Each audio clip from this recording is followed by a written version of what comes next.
and a very warm welcome to Archbishop Leo Cushley. You're most welcome indeed.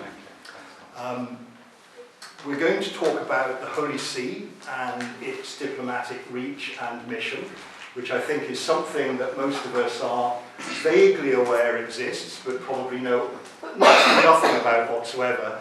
And certainly my experience is on the very odd occasion when I've had any dealings with the Holy See's diplomatic mission, I'm completely staggered at the extent of it and what it actually sets out to do. It's really quite remarkable. So just to give a little bit of background, so Archbishop Cushley was ordained priest in 1985, 3 years ahead of me. And then in 1994 he was called, note the word, called to the Pontifical Ecclesiastical Academy. And that's something I think we're going to talk about a little later, because I'm intrigued by this idea that you're called to this, and perhaps more importantly, why wasn't I called to this? He did a doctorate at the same time, and entered the diplomatic service, I think, formally in 1997. He's worked at nunciatures in Egypt, in Burundi, in Portugal, South Africa, and also, interestingly, at the United Nations in New York, which already begins to indicate that sort of scope of the Holy See's diplomatic mission that I was talking about.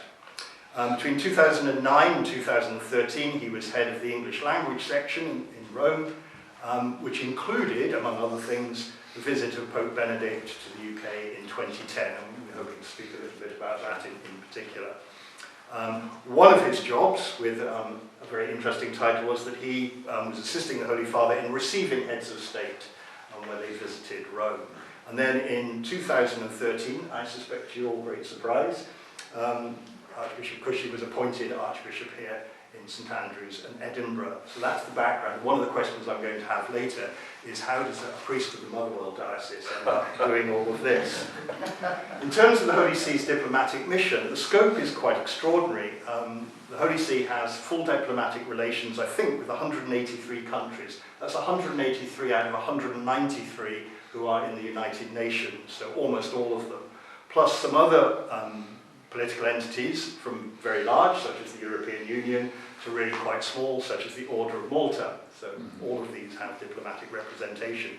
And the latest country to join that, I think, if I'm up to date, is Myanmar in 2017.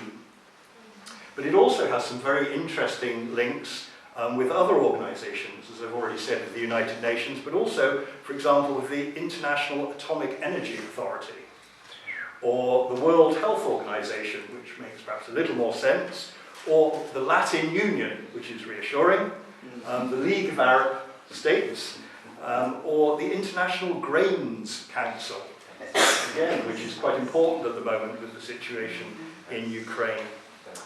89 countries maintain embassies in Rome, and really the only countries in the world that do not have relations are Bhutan, the Maldives, China, and North Korea. Maybe others, but those were the ones I was able to find. So that's sort of the background. So it's literally a global background to what we're talking about this morning.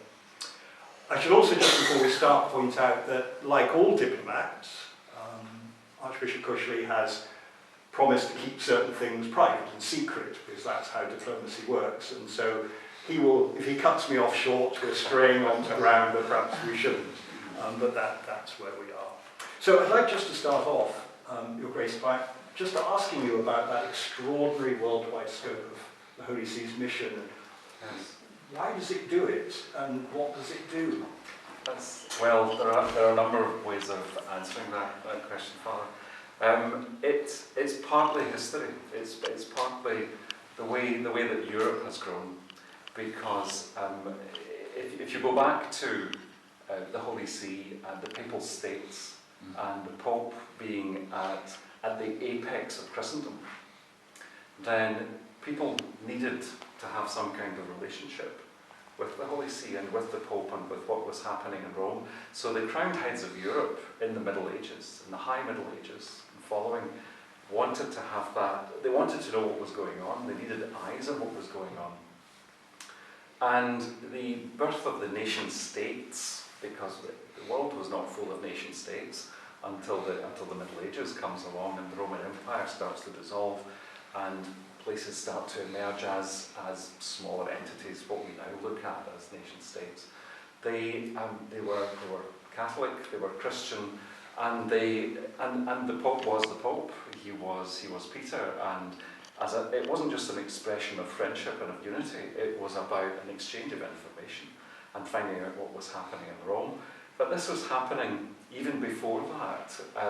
We see someone like Pope Leo the Great, good name, who is Pope from 440 to 461. But when he was an archdeacon, he was sent to Constantinople to represent the Bishop of Rome before the Emperor in Constantinople, as well as before the Patriarch of Constantinople. And these were all key players in the Christian world. And his mission was essentially a diplomatic one. And so this has been around for a long, long time. And modern diplomacy is practically born in Europe and round about even Italy, I would say, in the Middle Ages, with the birth of places like Venice and Florence and Siena and the city-states, and places that we're more familiar with like Scotland and England and France and Burgundy. And as these places developed into nations, they exchanged ambassadors, or they sent ambassadors. Let's remember that an ambassador was someone who was sent on a mission and then came home again with the information. Permanent ambassadors who lived there, that was rarer, but the ones in Rome ended up staying a little bit longer, and even ended up with jurisdiction round about where they lived. They could actually be in charge of meting out justice and punishment and getting people to behave round about them. And so an idea of sovereignty, travelling with the ambassador round about him or her, usually a him in those days, develops too. And the Holy See is in on the ground floor of all of that. In fact, it's right at the centre of it. And so it was the most natural thing in the world for that simply to grow and to continue. And so the Holy See has always been part of this modern phenomenon that is modern diplomacy. It's part of it from the very start. So it's a little bit of a legacy that we've got all this momentum. Why stop it if you already have access to people you don't necessarily agree with, people you don't necessarily share your faith with, but you have access to the most important people? Why not continue that? You don't absolutely need it. It's not fundamental to being a church, but it can serve a better purpose, and it can serve a common purpose. And I can go on about that at length as well. That, for example, working in the United Nations, we often thought of the common good. We tried our best not to be Christianocentric, let's say. We didn't make it about Christian concerns. We made it about, if we made an intervention, it tended to be to find the common good and what was good for us all. Rather than saying, well, this is what we want and we're going home with our toys if we don't get it. We never saw it like that, and we weren't trained to do it like that. We also went about things in a diplomatic way. Diplomacy and politics are two very different things, and we can look at that later on, because I think you want to get into politics at some stage as well. But I don't know if that answers the question you had. Can I pick up one thing, which is, if the Holy See has been there since the very beginning, it gives you a place at the table. But did you find that some states, without naming them, resented that? No. So they were very open to that? They didn't even know. They didn't even pay attention to that. The Holy See's there or it's not there. It's only in recent times that many more countries have exchanged many more ambassadors. The United States 100 years ago had a dozen ministers, so not even ambassadors, not full ambassadors. They had people that they sent to be in the capital of here, there and everywhere, but they didn't necessarily have full diplomatic relations. They had eyes on the ground, but full diplomatic relations was a comparatively rare thing until this era, the post-war era, where we have enjoyed a great deal of peace and stability and prosperity since the Second World War. which we are in danger of seeing unravelling in these days. And as a result, nations have become a concert of nations. They have become quite friendly with each other in a way that is unknown in any part of history that you care to look at. And we have been part of that. So we didn't have relations with many countries, the Holy See, until comparatively recently. And there was from our point of view, there was an explosion of that during John Paul II, partly due to circumstances, the intensification of the Cold War. Margaret Thatcher, Ronald Reagan decided to open up embassies to the Holy See, which we never had before. We had a low level, we had a diplomatic relation, but it was on a low key. And that changed, that opened other doors. And then the Berlin Wall comes down, and we find all of a sudden there's a whole slew of Eastern European countries and the other countries that used to be part of the Soviet Union as well. And that whole bulwark against Christianity and against Catholicism, against the Holy See, sort of dissolves. And all of a sudden we find that we can, if we want to, open lots of embassies, or nunciatures as we call them, but they are effectively the same thing. We still like to talk about nunciatures for an embassy, and nuncio for the ambassador, but they are exactly the same as embassies and ambassadors. We just use our old language for it because it's been around just as long, and then hope to let people see and understand why. So you're trained at the academy. Yes. And off you go to Egypt, Burundi, Portugal, South Africa. What do you do all day? Every day is different. It's a little bit like a bishop. You know what's coming next, but it's a real smorgasbord. It changes all the time. Since the Second Vatican Council, the diplomatic service has tried to do a couple of things.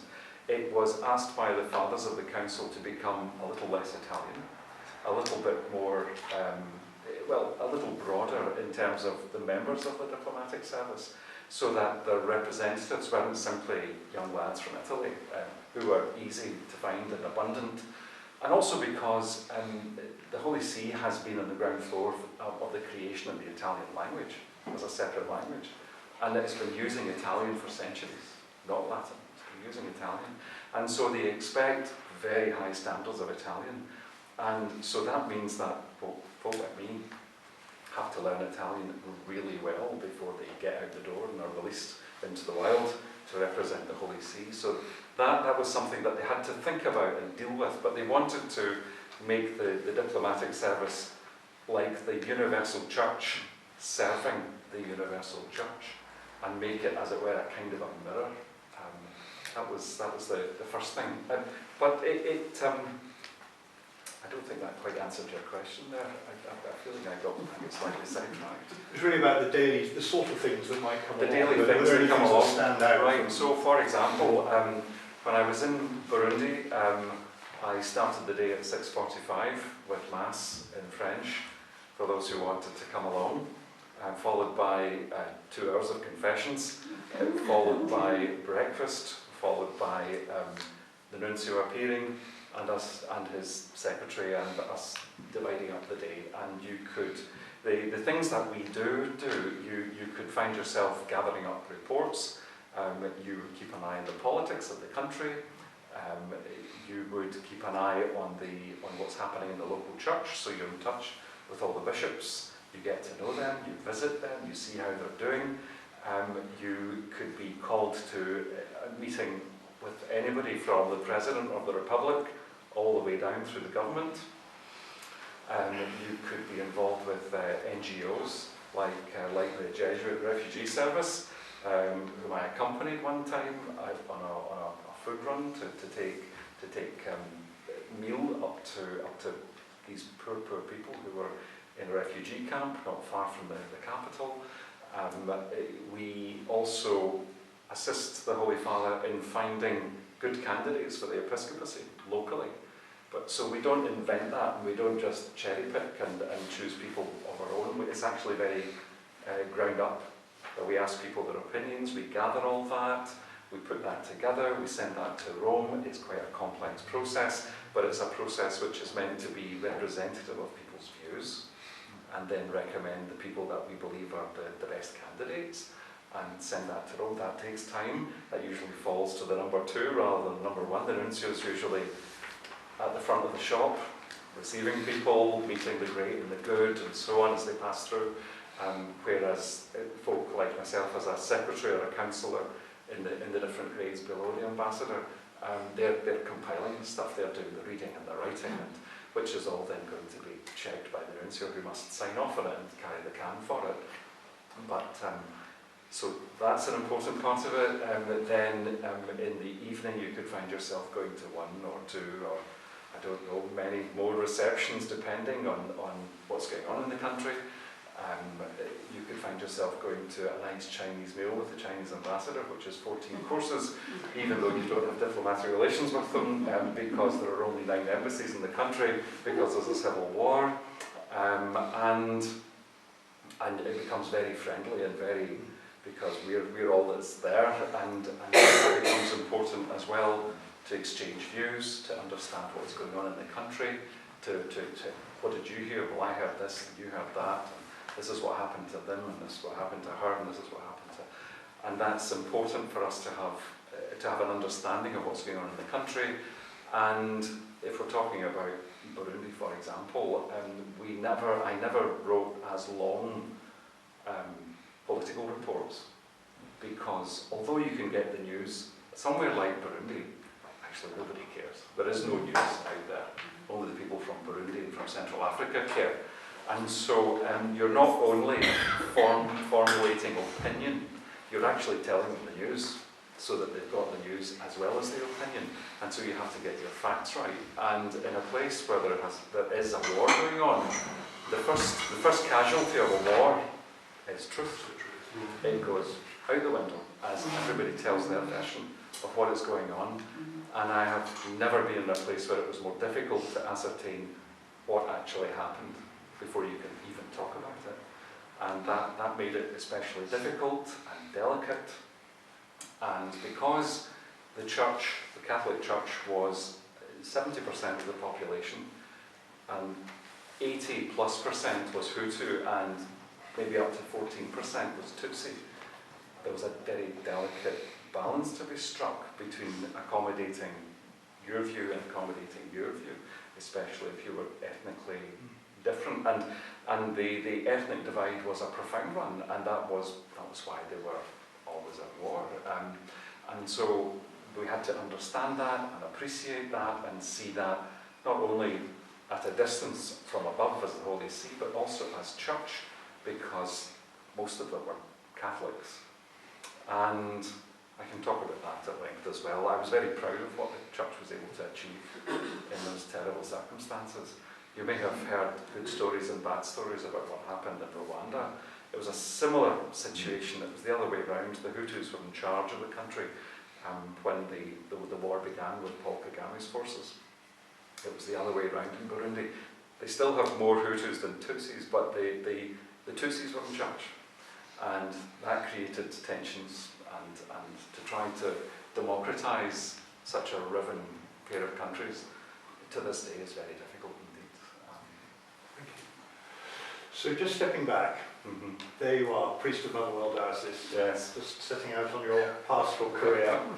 When I first came to the diocese, I paid a visit to the Archbishop and said, well, this is the first time I've ever been a parish priest. And the Archbishop said to me, well, I was only a parish priest for 6 weeks or something. So I think both of us were very inexperienced.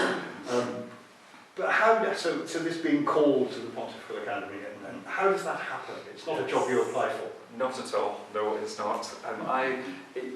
You remembered it, but you have to remember it was 6 years. Oh, 6 years, sorry. So I was in Motherwell Diocese. I was ordained for Motherwell, and was very happy to come back to that, and did that for 6 years. I was a curate for 1 year, and I was in the middle of doing a couple of high schools, and I was staying in Wishaw, and I was called up to see my bishop, Bishop Joseph Devine, on the 1st of December 1992. And there on the coffee table between us was a letter, and at the top of it said in red, Secretariat of State. And I nearly died, because I thought I've done something so bad that the Secretary of State is interested what could it possibly be? And the bishop said, no, Leo, it's a good thing. They want you to come to the academia. They want you to come and to become a diplomat. And I paused, and I had very mixed feelings about this, because it is a great honour to be asked to do this. It's a great sign of trust. And it means that they're telling you that we're going to retrain you, and you're going to become a Vatican citizen and diplomat. We're going to trust you, and about 20 years after that, you will be an archbishop, you will be an apostolic nuncio, in other words, you'll be an ambassador, and that will be your career for the rest of your life. Now, that's very flattering, isn't it? Can you imagine? That's a great honour to be asked to do that. At the same time, you're being asked to leave your family and your friends and your diocese and everything you thought you were going to do as a priest for the rest of your life. And so it took me a long time to say yes to that. I went over to Rome in January. I met the president, or he's called the president of the Academia, a man called Archbishop Leo, a very fine man.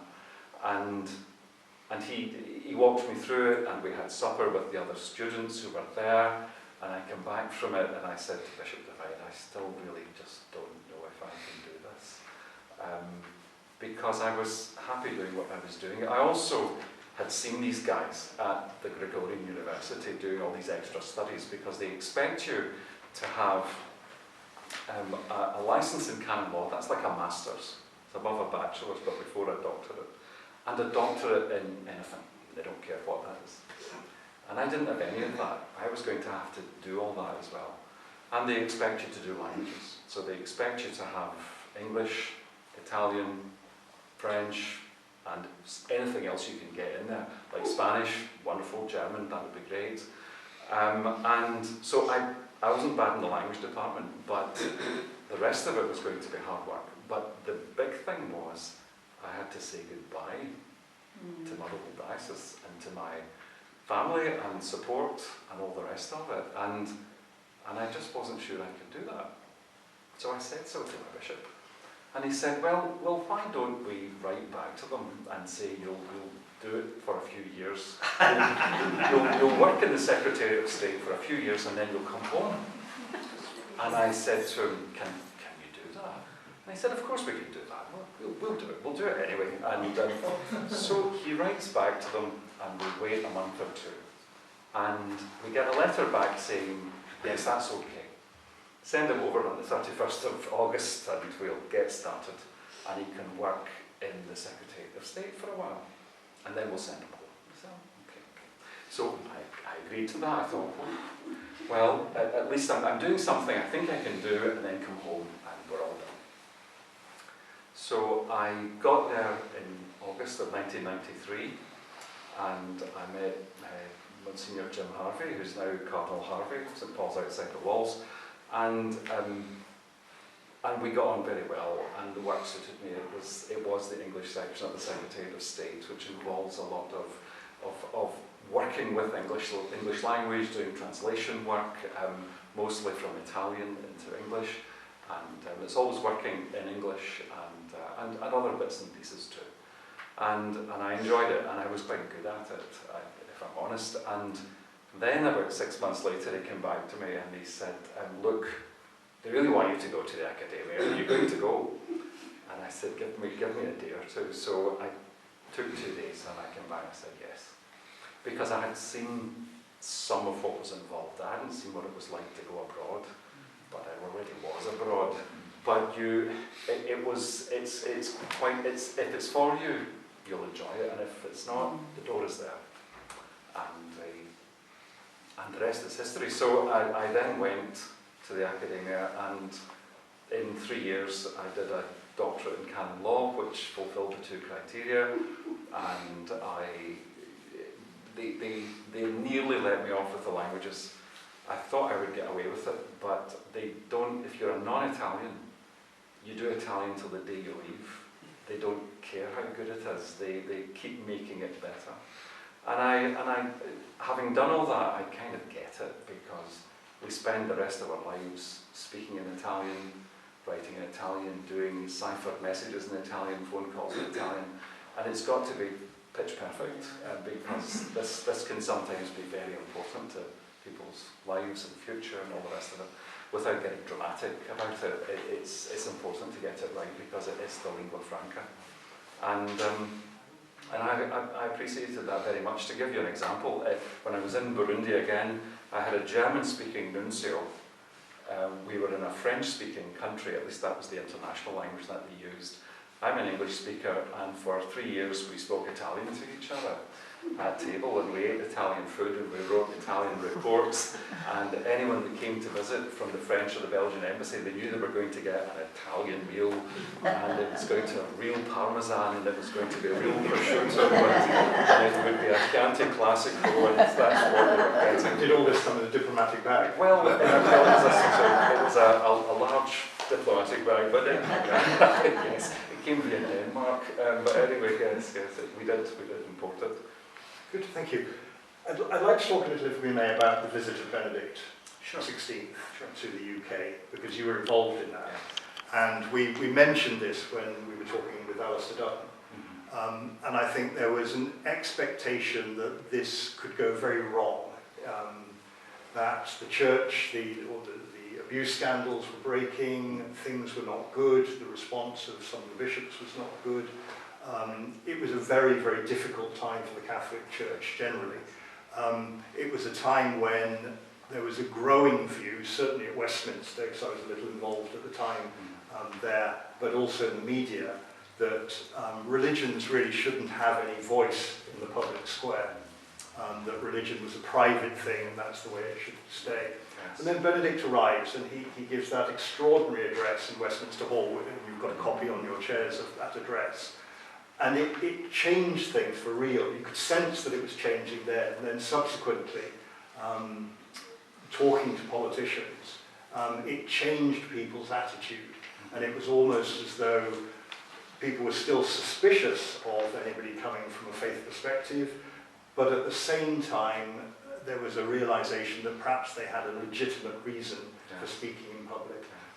Could you just unfold some of that for us? Yes. I remember being part of that. When we plan a trip abroad, the English section, the language section in question gets news of this about 6 months or so before it goes ahead, and it's usually done very quietly, very discreetly, because the two states, the Holy See and the United States, or the United Kingdom, however it might be, want to announce it together, and then the preparations start ahead formally. But we would normally get the heads up, whether it had been made public or not, about 6 months beforehand. I would be handed, because it wasn't the only one I was part of. So at this point, I'm back in that office where I started as a boy in 1993. I'm back in the Secretary of State in the English section, but I'm now the boss. And there are 11 of us, men and women, from all over the English-speaking world, usually native English speakers. Today, it's a little bit more complicated because we also include folk from Africa and India as well in the team. But back in those days, that was the shape of things. And we get news about 6 months beforehand, and we see the itinerary, and we are told the Holy Father is going to speak here, here, here, here, here, here, here, here, here, here, here, here, and we go, right. So that's 17 talks he's going to have to give. So the Pope is a very busy man, and as you may know from your history of presidents and kings and popes, they usually don't have time to prepare what they're going to say. So they rely on people in the back room getting it ready for them. And so our task was then to decide where, well, we were given the where he was going to say. We then had to consider what he was going to say, and that fell to our office to give it a think. And each pontificate does this slightly differently. So you would look at what John Paul had written, if it was John Paul who was the Pope, or if you would look at what Pope Paul had written, if it was Paul that was the Pope. And so in this particular case, it's Benedict and his writings. And what we had with him, because Joseph Ratzinger had written so much as Joseph Ratzinger beforehand, there was a considerable body of his content and style and what he wanted to say. And there was also, importantly, there was already 5 years of what he had said in his pontificate.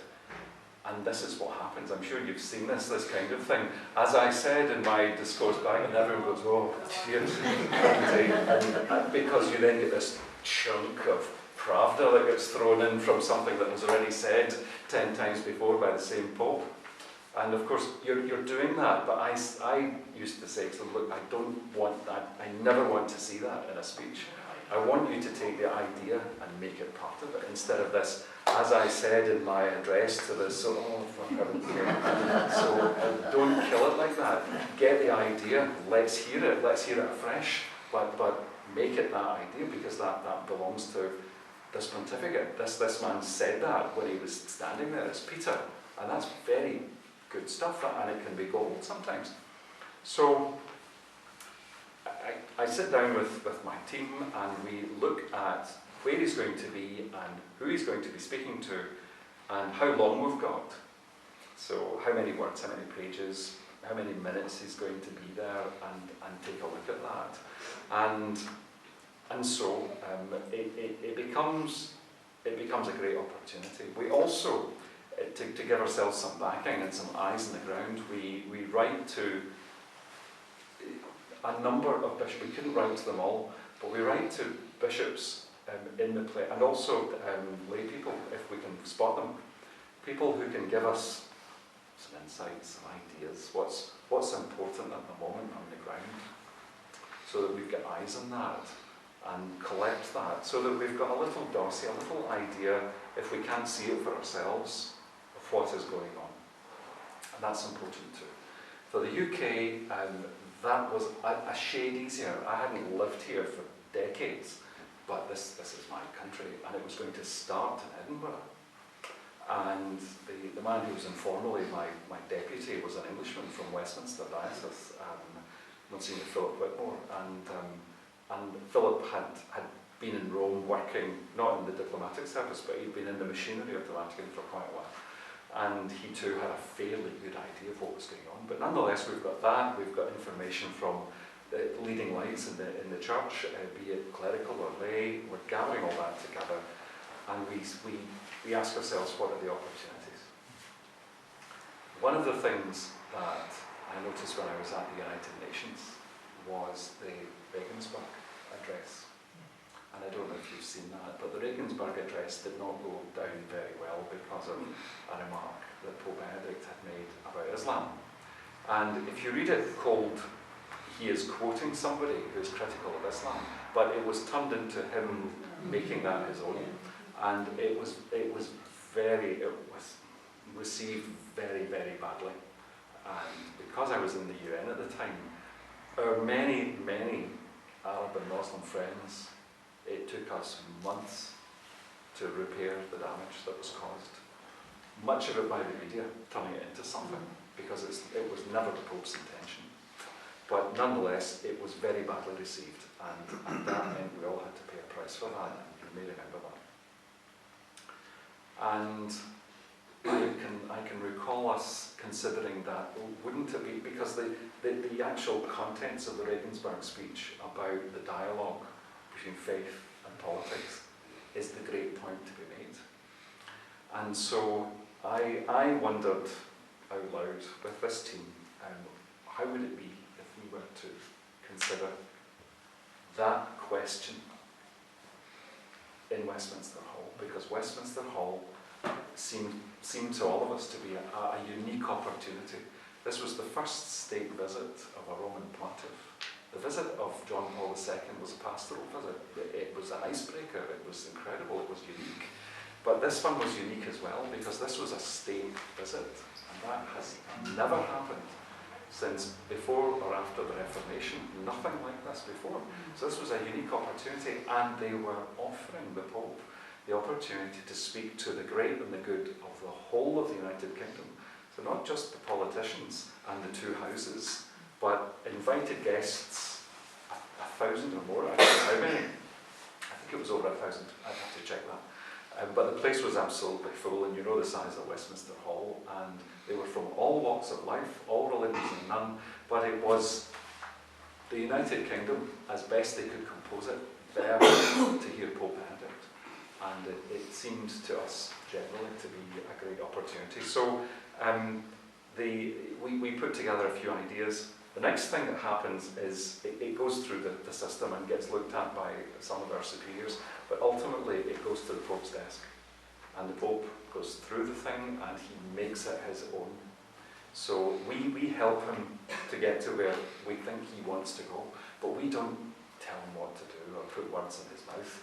And someone as brilliant as John Paul or Benedict or Pope Francis himself, they know what they want to say, and you're able to say, well, Holy Father, these people will be there, this is the context, here are the problems, we think this might be a way to go about it, and it's, sommessamente, which is, respectfully submitted, and it comes back to you with comments, and if you can decipher them, because his handwriting's quite tricky, and of course, once you've been told what the Pope wants, then that's what you do, and you make it that. And anything that there might be in it that you're sort of proud of and pleased about, as soon as the Pope says it, it becomes his. And we did our job, and if we did it well, we're just happy that we did it well. But for me, it's one of the most important things I was ever involved in. I know it doesn't look that important, although I'm very gratified to hear you say that. It's very kind of you about it, but I thought it was a great opportunity. The people with me agreed, and so did Pope Benedict, and he seized the opportunity with both hands.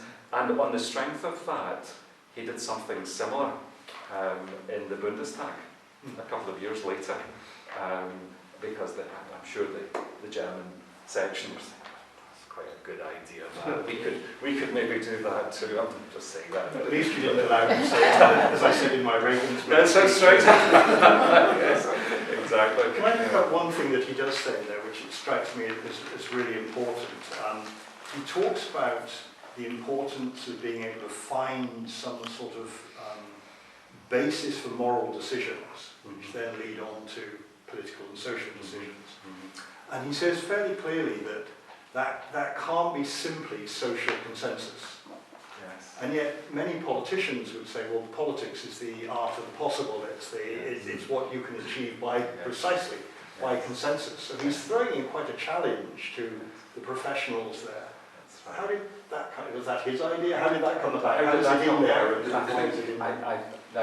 I'll be very honest with you, I'll be very frank with you. I can't remember if this was something that we drew from his speeches, or if it was something that we wanted to propose, but he was fully cognizant of what it was we were about and what we were doing, and saw the drafts at all the important stages. And these things even change at the last minute. I hope I didn't spoil the lacquer on the lid of the grand piano in the President of Cyprus's palace, because I had to change a speech writing on top of it on one occasion, and there might still be a trace of the change in the lacquer on the.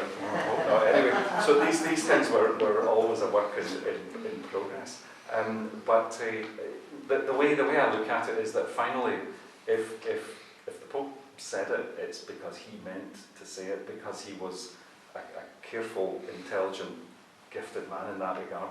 And anything I see that's got the Pope's name beneath it, be it Francis or John Paul or anybody, I know that they do this seriously. They don't sign off on these things lightly.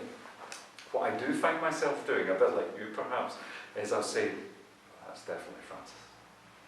Or somebody's asked them to put that there, but that's interesting, because you're looking for style and language, and or maybe someone was just better at making it sound like Francis. But you start playing these crazy games with yourself. The point is, though, if he says it, it becomes his, and you step out of the way, because you're just facilitating his office, and it's not about you. It's a great honour. It's a great challenge. It's great fun. The point you're making, though, about him saying that is it's a call to truth and to reality, and to speaking honestly to people you don't agree with. That very point you're talking about. That you can't always, politics is not always numbers and compromise and democracy deciding what is right and wrong. It can't always be that. It's also, I think it's also partly informed by his own dialogues with the atheist German philosopher, I've forgotten his name now, they're not coming to you know, who, with Peter Seewald, where there's a very exchange, but cordial exchange of views, and it was that kind of thing that I think he was hoping to see, and that we were hoping to repeat, that had come from his own engagement with Seefeld, who has no obvious connection with the Pope, except that he happens to speak German. I think he's German as well. But a great opportunity, and it was warmly welcomed. Shortly after that, we crossed the street and we went across to Westminster Abbey, and there was another moment that I thought was very important. I was a little bit late for it because I was on the phone to the Vatican after that, but then nipped in, and Archbishop Rowan Williams was there to greet the Holy Father, and Pope Benedict comes in, and there's an ecumenical prayer service. And the two camps, we didn't know what the Archbishop of Canterbury was going to say, and they didn't know what the Pope was going to say.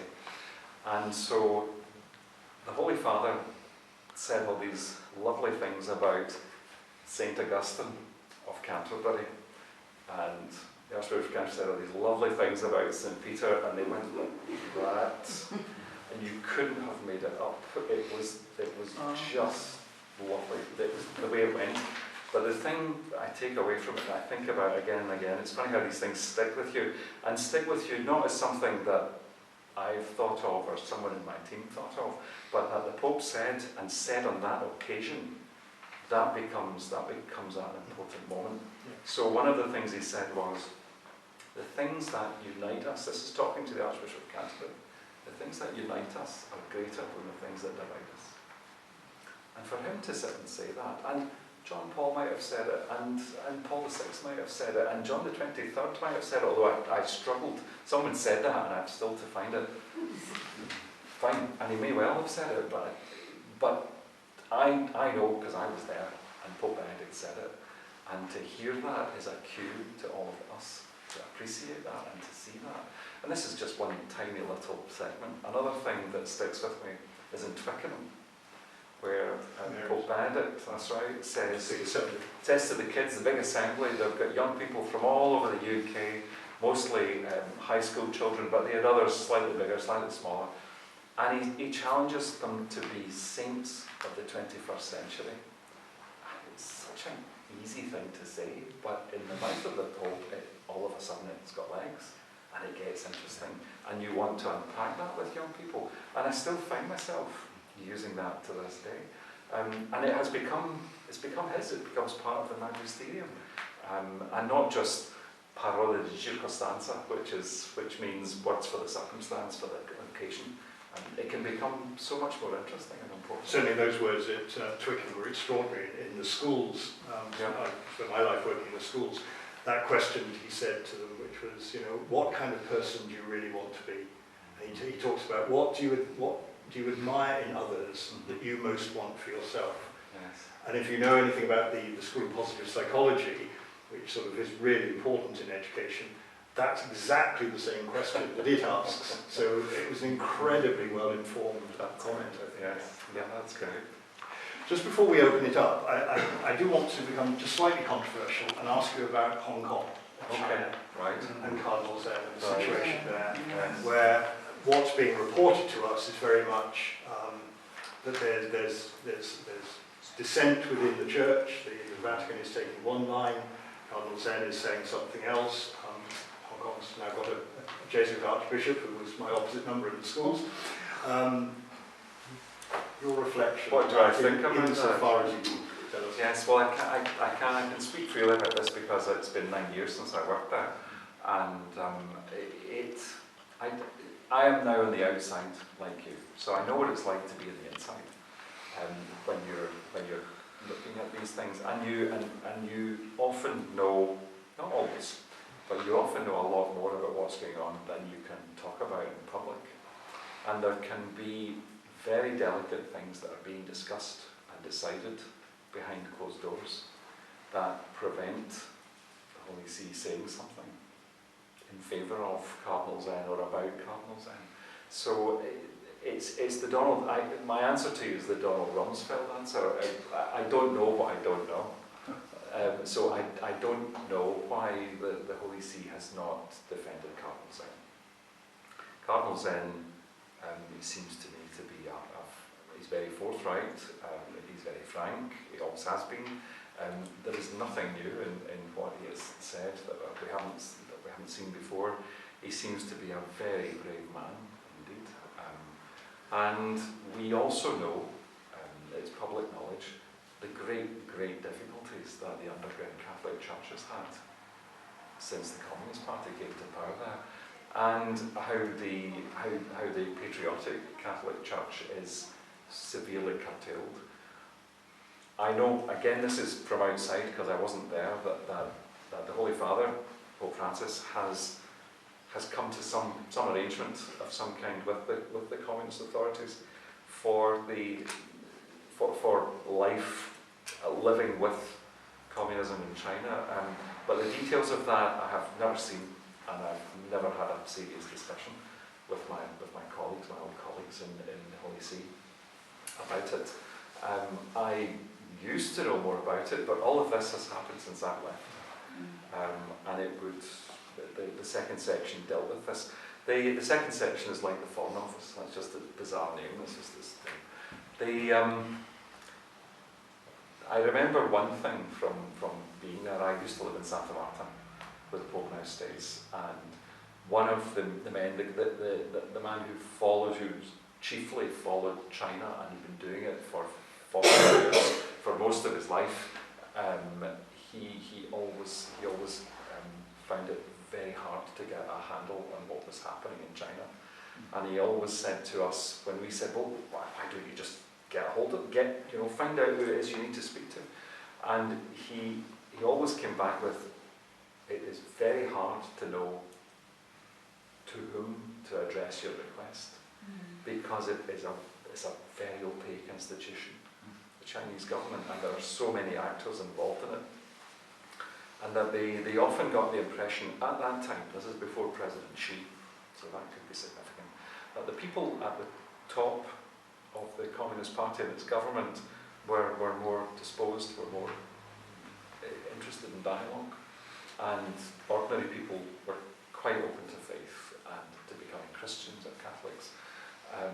That the problem was often that they have people in the middle, men and women who are there in middling roles, who are part of an apparatus whose bread and butter it is to be official atheists and to control churches and religions and so on, and who are not in the slightest interested in that changing in any way.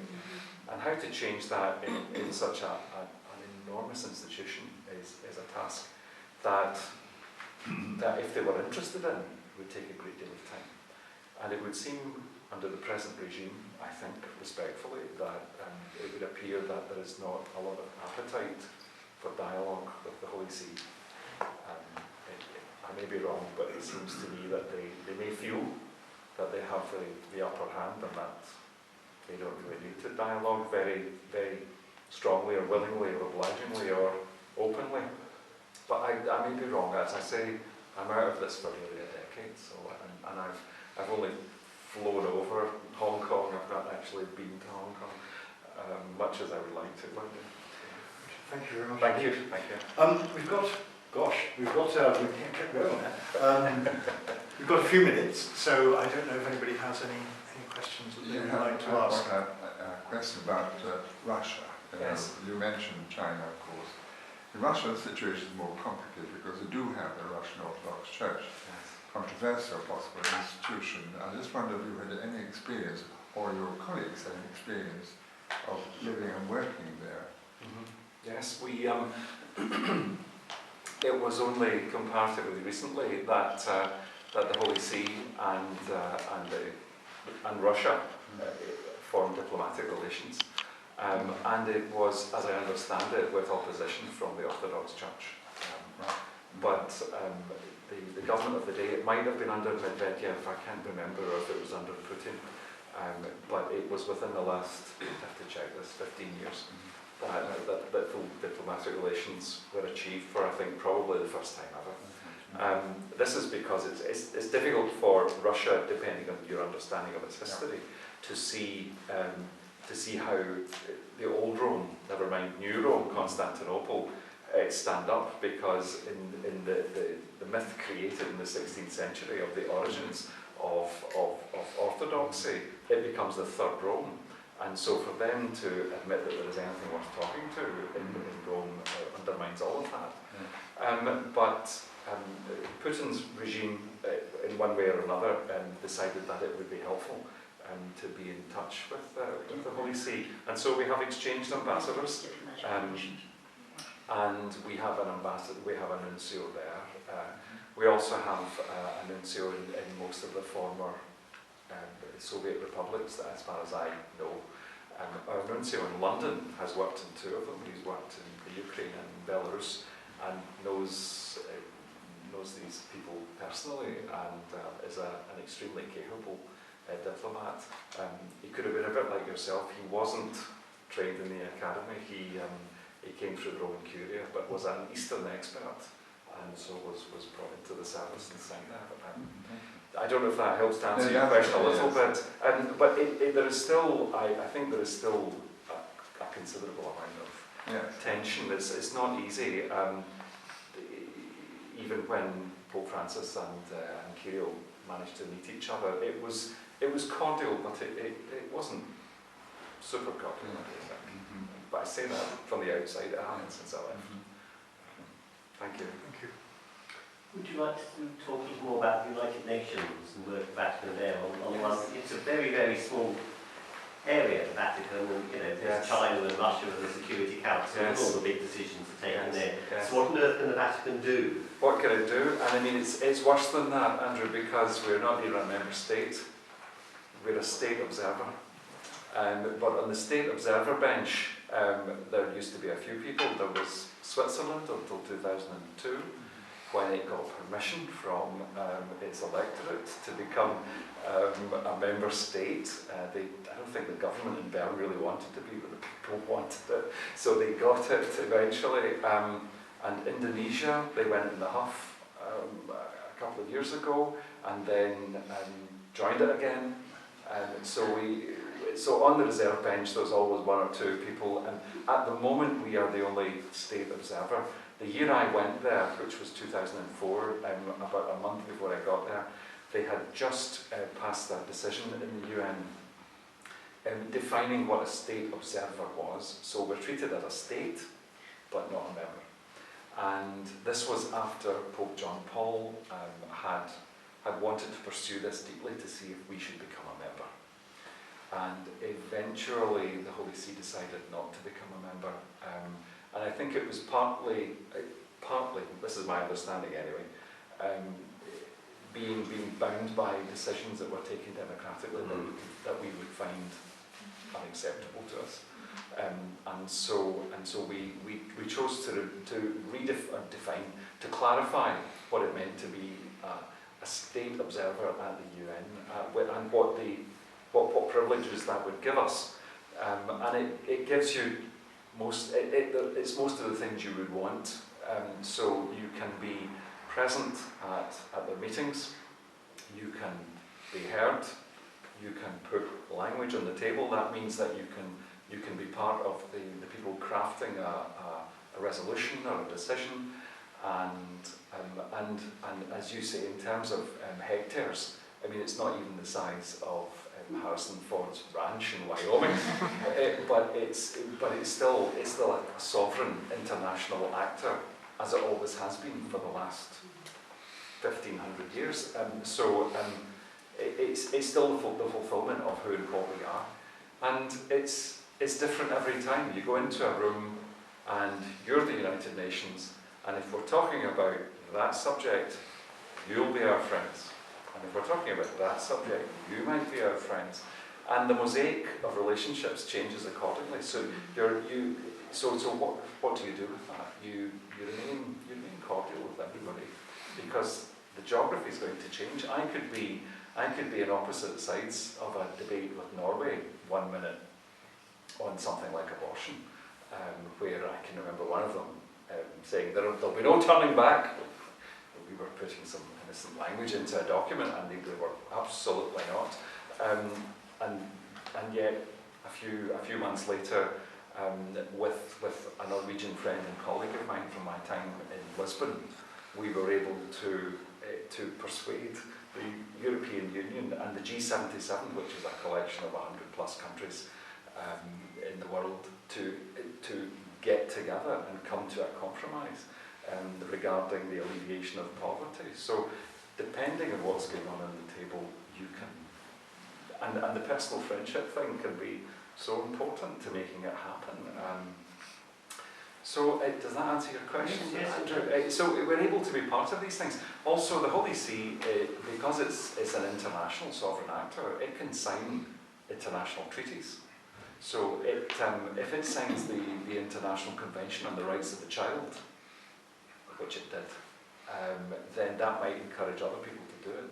So it's often symbolic, because the actual citizens under the Vatican are less than 1,000 people, and most of them are clerics, cardinals, and diplomats, and that's it, and a few wives of Swiss guards, if they don't want to be Swiss, and that's it really. But nonetheless, it could persuade other countries, especially Catholic countries, when they say, well, look, it's good enough for the Pope, why aren't you signing this too? And encourage them. We signed the Non-Proliferation Treaty, the Nuclear Non-Proliferation Treaty, back in 1970 or something. And what does that do? That gives you a seat, a real seat at the table, because you're a member. You're a state party to that accord. So not only do you get to talk and get to put language into documents, you get to vote on it too. And you get to vote on who's going to be the president and the vice president and the people sitting up in the dais who are directing the meeting. And you find yourself being lobbied again and again, so that we want this really nice guy from Syria to be the next president of the committee. And what do you think the Holy See does with that? We stay neutral. We're very good at being neutral. You may, I don't know if you notice it, it's deeply in me, like a stock of rock, to be super partis, to try and be objective, to try and be fair, to try and be cordial, to try and bring them all together, to bring a little bit of harmony to the concert of nations. And we do our utmost to do that for the good of us all, before somebody lights a blue touch paper and we all go up in a puff of smoke. So it's important I think it's good for the Holy See to be there, because we are there for the good of everybody, and not just for the good of Catholics or the good of ourselves or the good of the Church. And that's always been our way of looking at it. So being at the UN, it can be awfully hard going, because you can go into a room and you walk in like that, and you don't need to say a thing, you just need to be there. And they go, oh boy, the Holy See is here. and you see people from some countries rolling their eyes and getting ready to say no to whatever it is you've got to say. And I could talk about that at length, but not on camera. It can be very tricky, but on other occasions, people can be very happy to hear what you've got to say too, because sometimes it's the only voice of reason. Sometimes. So there we are. Thank you. Thanks for your question. I think that draws us to a close. I think for most of us at the beginning, this was a subject of some mystery, and you've certainly told us a great deal about it, but more importantly, I think it's very interesting to hear about your personal engagement with it, and it's very obvious from the way you speak that this is something you think is very important, it's something that you're very enthusiastic about, and something that we're very grateful that you've shared with us this evening. You're great. Thank you very much indeed.